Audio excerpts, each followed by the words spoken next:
ধমধমাত মহাপ্ৰভু শ্ৰী শ্ৰী জগন্নাথ দেৱৰ ৰথযাত্ৰা।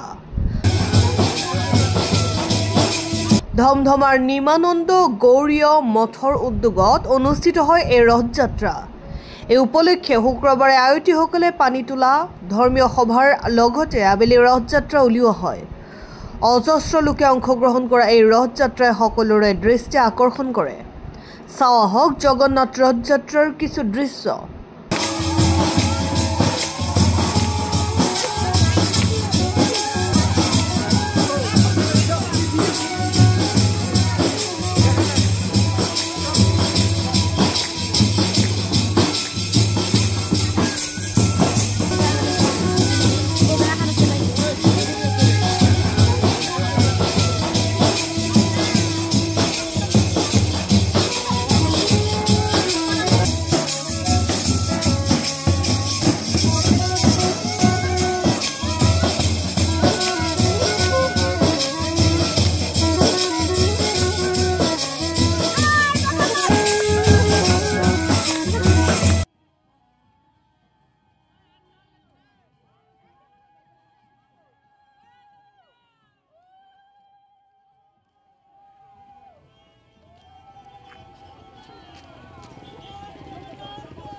হৰে কৃষ্ণ। আমাৰ ৰথযাত্ৰা এইটো উড়িষ্যাৰ এটা মানে বিশেষ আনন্দদায়ক উৎসৱ।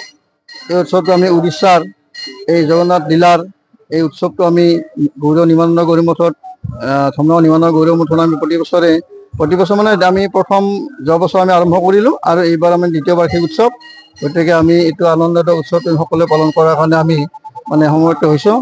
আমাৰ ৰাইজ সকলো আমাৰ জড়িত আছে। আমাৰ এতিয়া কাৰ্যসূচী ৰাতিপুৱা আমাৰ পানী তোলা কাৰ্যসূচী হৈ গ'ল।